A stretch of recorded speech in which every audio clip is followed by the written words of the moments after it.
I'm not the kind of woman who snoops through her husband's things. But that afternoon, while I was cleaning out the coat closet in the hallway, a space forever at war with old receipts, stray keys, and baseball tickets from seasons long forgotten, something slid free without warning. It fell softly, sudden as a strike that makes no sound at all. A Polaroid photograph. I stooped and picked it up without thinking, my mind still elsewhere, until the image bloomed into focus and my chest tightened as if my heart had slammed into a wall. This wasn't a sweet, faded keepsake tucked away for sentimentality. It was the sort of photograph that exists only to preserve a secret. The kind of captured moment never meant to be discovered, never meant to breathe daylight. Two bodies, exposed and entwined, nothing separating skin from skin. The man was my husband, Lucas, 38, the confident CEO of a tech company in Austin, Texas. I knew him instantly. Those familiar shoulders, the teardrop-shaped birthmark low on his back I had kissed more times than I could count. 7 years of marriage brands details like that into memory. What stole the air from my lungs was the woman beside him. Her face turned away, but the long chestnut curls and the angle of her head, equal parts hesitant and deliberate, struck a chord of recognition that made my knees lock. I stood motionless in the hallway, the photo clenched in my hand, the silence so deep I could hear my heartbeat thudding in my ears. This was the house Lucas and I had repainted together last year, the one where we'd argued for 20 full minutes about whether evening cloud or violet mist felt right for the living room. Now those same walls seemed to lean inward, smothering me with a warmth that suddenly felt false. The front door opened and I flinched.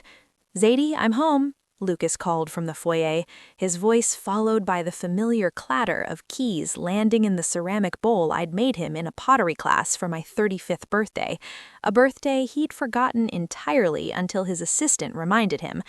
I shoved the photo into my jeans pocket, lightly patted my cheeks to bring color back, and walked downstairs as if nothing had happened. Lucas was loosening his tie, his face brightening when he saw me. He mentioned ordering Thai from my favorite place, asked if I wanted to add seafood noodles.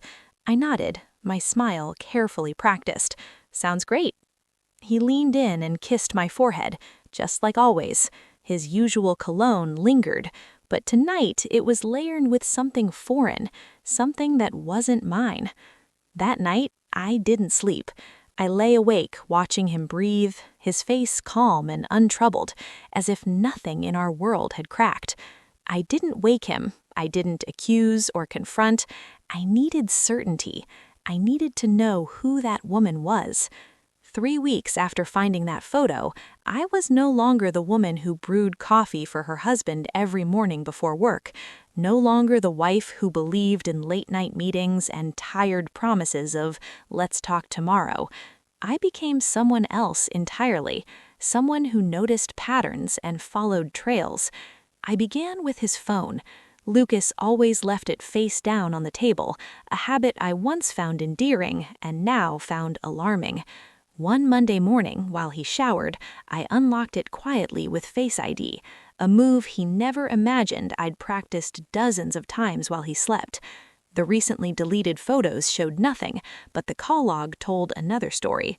The same number appeared again and again, unnamed, with no ordinary iMessage thread to match. Instead, there were encrypted apps I barely recognized. That unease pushed me further. I searched his car, something I'd avoided for years because Lucas hated anyone touching his things. In the glove compartment, hidden beneath the fabric lining, I found a second phone, dusty and unused at first glance.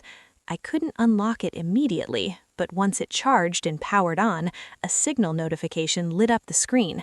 "My love, miss you already. Sunday's dinner will be hard to pretend again. My love." I closed my eyes to steady myself. That message wasn't just confirmation of an affair. It suggested something far worse. She was going to be at Sunday's family dinner. From there, I retraced everything. shared credit card statements, surprise meetings, shirts that smelled unfamiliar, ties I'd never seen him wear. Once, he claimed he was meeting an old contact in Dallas, but the Uber receipt led to a quiet residential neighborhood less than 5 miles from our home, paired with an invoice from an upscale flower shop. She loves these. I cross-checked his calendar with the location history from the AirTag I'd slipped into his trunk. He hadn't been at the office like he said. Another time, when he claimed a company dinner at the Hilton, I found the minibar receipt later. 2 glasses of white wine. Dinner for 2. I used to think I'd know instantly if I were being cheated on. I was wrong. Lucas's betrayal wasn't a blade to the chest. It was poison gas, slow, invisible, and lethal enough to destroy everything quietly. I searched for her identity, but Lucas was careful. No names, no photos, only fragments of conversation, references to shared childhood memories. One line stood out. That trip to Pine Lake when we were little, and Dad's old red pickup truck. Lucas didn't grow up in Texas. He was raised in Bend, Oregon, and moved to Austin at 22. So who was reminiscing about elementary school days in Round Rock with him? I reviewed everyone, friends, coworkers, neighbors, and then the missing piece slid into place with brutal clarity. Sunday dinner was my family tradition, not his. Once a month at my parents' house. My mother's roast, my dad's special occasion wine, my brother and his wife at the head of the table with their kids, and Jenna, my cousin, 27, who'd lived with us for 2 years after her parents divorced and recently moved back to Austin after a career reset. Lucas, suddenly eager to reconnect with family, had been the one to insist we invite her last time. I froze, rereading the message. Can't wait for family dinner Sunday. Pretending gets harder each time. I set the phone down, my mind blank. If I was right, the betrayal wasn't just from the man I slept beside me every night. It was also sitting at my family's table, calling me cousin. That Sunday, I couldn't swallow a single bite. We gathered in my parents' backyard in Round Rock, the same place we grilled steaks and traded old stories every month. Everything looked the same. Laughter, the smell of meat on the grill, string lights glowing between oak branches. But I was different. I watched. I listened. Lucas played his role perfectly, joking with my dad, helping my mom, entertaining the kids. His eyes didn't avoid me. They avoided Jenna. She wore an olive silk dress, her chestnut curls spilling over her shoulders, a glass of white wine in hand, smiling like she belonged on a magazine cover. Then I saw it, the look Lucas gave her. It wasn't how a man looks at his wife's cousin. His gaze lingered on her wrist, on the silver bracelet I'd once seen on a credit card statement. Jenna noticed and casually tucked her hand behind her back, laughing as if nothing had happened. My heart didn't race. I didn't cry. A cold line of certainty cut straight through me. After dinner, while everyone went inside to watch the baseball game, I excused myself upstairs to the bathroom Jenna had just used. Her beige purse sat on the marble counter, familiar and unlocked. I didn't hesitate. I opened her phone. She still used the same passcode from high school, the birthday of Toby, the dog we'd all loved. Part of me hoped I'd find nothing. That hope vanished the moment I opened Signal. Hundreds of messages from Lucas, saved under L. Words of longing, complaints about pretending, promises of freedom. My throat tightened as I read. I took screenshots of everything. Messages, photos, GPS locations confirming secret meetings, a hotel in San Marcos, a short-term rental in South Austin, all aligning perfectly with Lucas's supposed business trips. Then the final blow. The apartment you picked is perfect. I can imagine living there with you. 1 more week. I'll talk to her. They were planning to leave. They just hadn't told me yet. I shut the phone and put it back exactly where it was. In the mirror, I barely recognized myself, but I knew one thing for certain. There was no going back. Downstairs, Jenna smiled at me, slipped an arm around my shoulders, and whispered that she worried about me working too hard. I smiled in return. From that day on, I played my role flawlessly, pouring Lucas's coffee, kissing his cheek, ordering his favorite Thai food, playing his jazz records at night. He never noticed the shift, but when the sun went down, I became someone else, planting microphones, hiding cameras, accessing accounts he thought were secret, collecting everything piece by piece until the truth lived safely in my hands. I quietly stored everything on an external drive hidden in my winter sweater drawer, a drawer Lucas never opened. Then I hired a private investigator. I chose a small agency in San Antonio, nearly a 2-hour drive from Austin. I used my old high school name, Sadie Weller, just in case anyone decided to snoop. I gave them photos of Jenna and Lucas, their office addresses, and a list of Lucas's recent so-called business trips. Just 3 days later, they sent me a nearly 30-page report.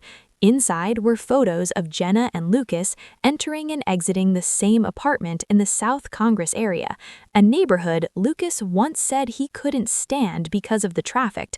One shot showed them hugging in the hallway. Another captured Lucas brushing Jenna's hair back while sitting in the car. But what made my blood run cold? They had been there 5 times, all while I was in Dallas, taking care of my mom after her back surgery. I had left home for 3 full weeks to manage her medications, therapy sessions, and everything Jenna had claimed she couldn't handle because she was in Paris working with an independent art gallery. Paris. I pulled up the email Jenna had sent to the family, photos with the Eiffel Tower in the distance, Parisian cafes, delicate crepes plated just so. I forwarded them to a friend who's a professional photographer. A few minutes later, she messaged back. Stock photos. I'd used some of these for a blog post last year. Jenna had never left Texas. I wanted to scream, but instead, I logged into our joint bank account. Large withdrawals had been happening steadily over the past 5 months, several thousand each time, transferred to another account not under my name. I cross-checked some of the other transactions. Many of them matched the timeline of Jenna's apartment rental, and others were for luxury items that never showed up in our house. Lucas had been moving money, and he'd done it while I was away caring for my mother, trusting him to handle our finances. But he forgot one thing. I managed our investment records. The separate accounts I created before we got married still existed, and I knew how to protect them. That night, while Lucas was asleep, I opened my personal laptop and logged into my accounting dashboard. I transferred every cent from our shared investment account into my legally authorized personal one.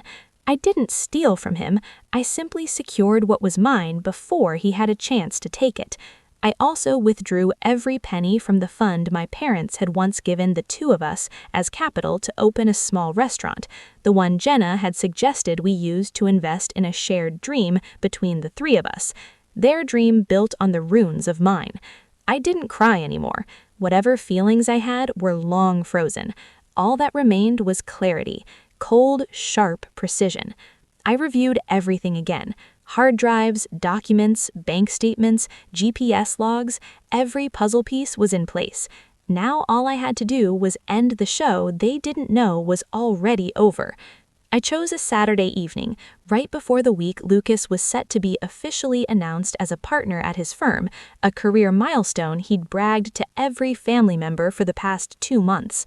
I sent invitations to both sides of the family, ordered white lilies, my mom's favorite, and hired a private chef to prepare a 7-course meal right in our home. The table was set with white linens, crystal glasses sparkled under candlelight, and in the corner of the room hung the 65-inch TV, where I pretended I'd be playing a tribute video to Lucas's journey. He suspected nothing. In fact, he seemed moved.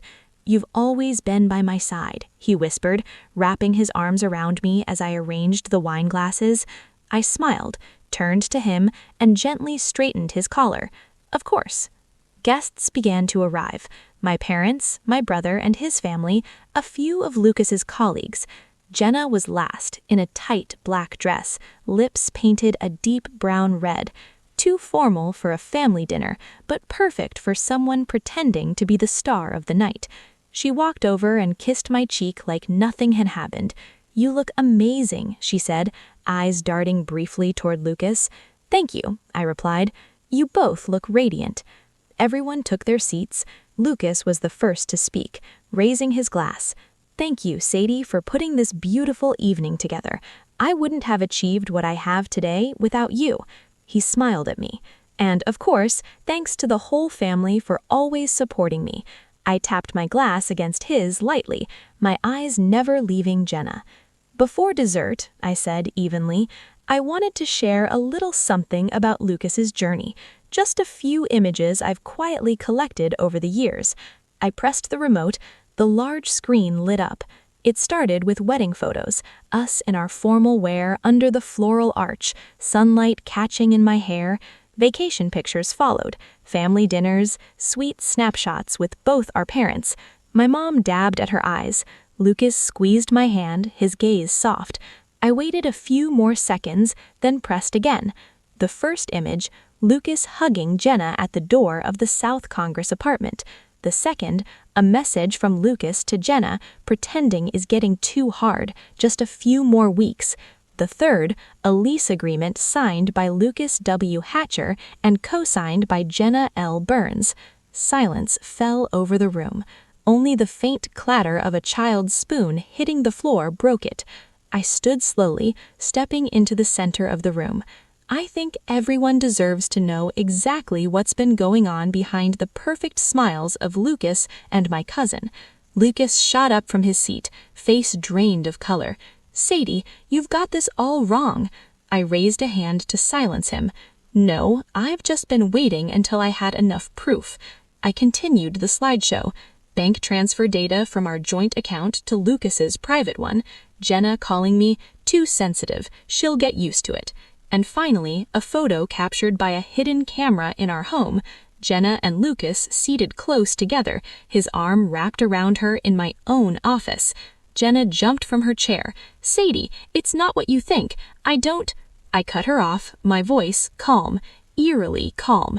"You never left the state, Jenna."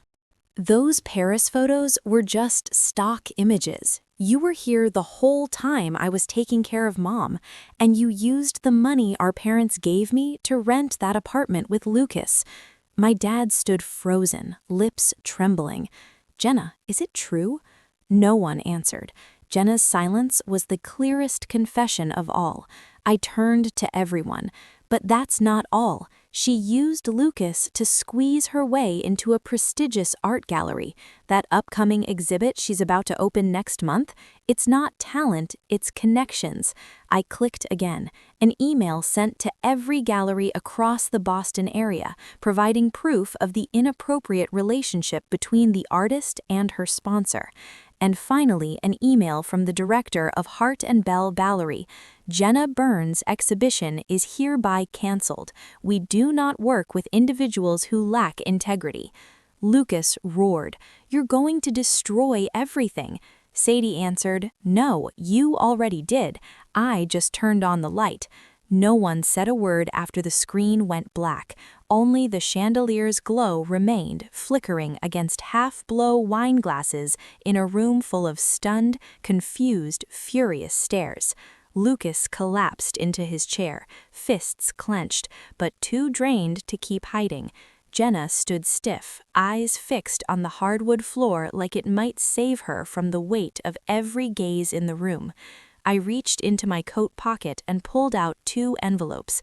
I placed the first on the table, sliding it toward Lucas. "Divorce papers. If you sign them right here under the terms listed, I won't forward evidence of your ethical violations to the company board, and I won't release these images to the press." He stared at the envelope like it held a death sentence. "You really want to ruin me?" I looked up, my gaze empty. "I didn't ruin anything. You did that the moment you chose to betray me with my own cousin." Lucas stayed silent. That final line sucked the breath from the entire room. I turned to Jenna, laying the second envelope on the table in front of her. a formal waiver of inheritance from our parents' estate, and repayment of every dollar I've supported you with over the past 5 years, tuition, rent, study abroad, plus interest. She looked up, quivering. You're joking, right? I answered softly but clearly, no, and if you refuse, the screenshots of your messages with Lucas will be sent to every art contact in the region, even those you haven't worked with yet. Jenna reached out and touched the envelope but didn't open it. She stammered, You once said you'd always protect me. And you once said I was the only person you trusted, I replied.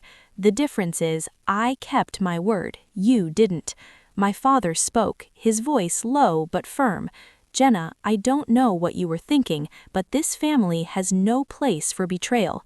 Jenna opened her mouth to speak, but my mother stepped forward, her hand shaking as it rested on my shoulder.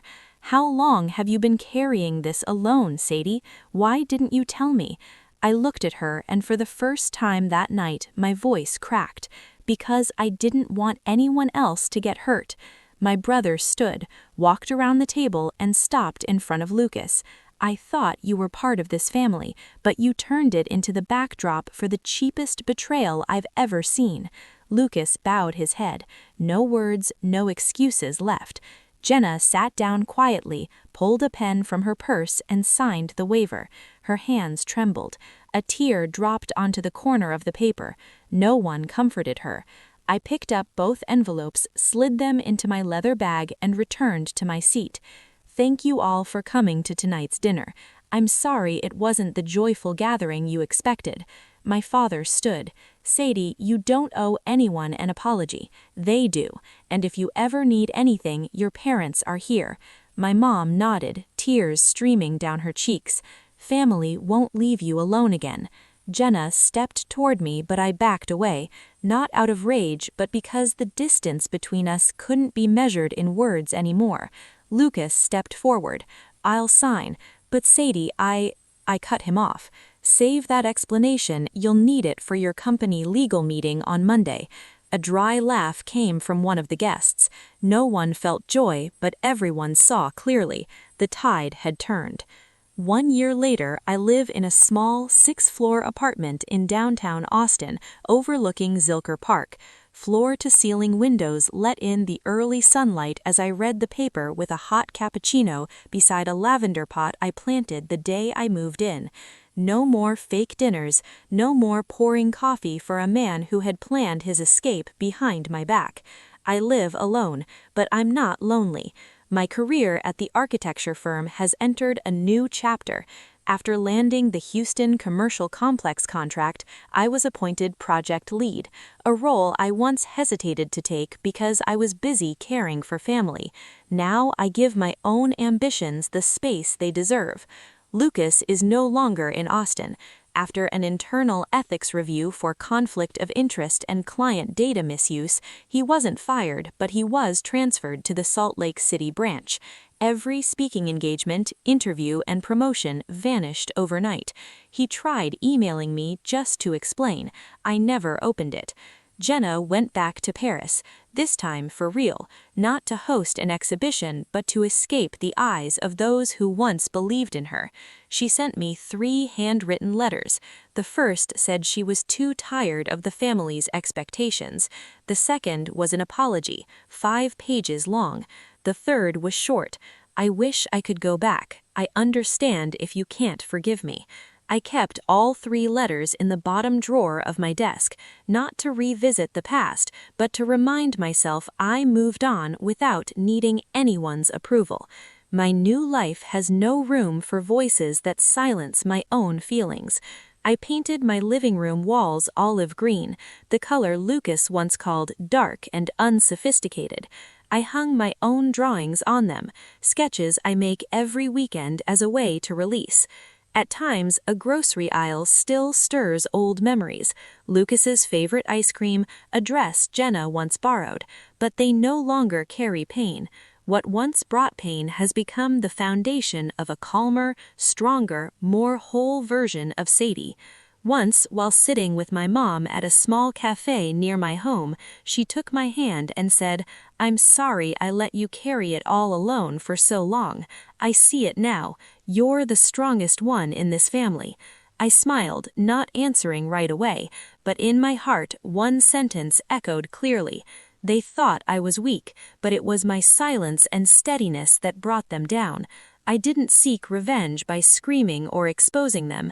I simply let them unravel in the very web of greed and deceit they built. As for me, I rebuilt my life piece by piece, not in a rush, but with certainty. This weekend, I'm going to New Mexico with a group of new friends, people who know the whole story and still chose to stay, not out of pity but out of respect. I'm no longer the Sadie from a year ago, the one who lived in the shallow of shallow relationships and imposed expectations.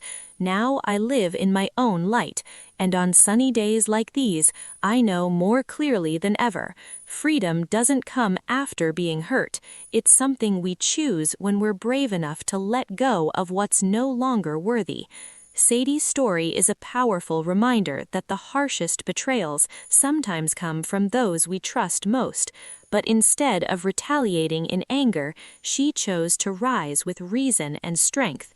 In her pain, Sadie didn't just protect her worth, she reclaimed her freedom, dignity, and self-respect with remarkable grace.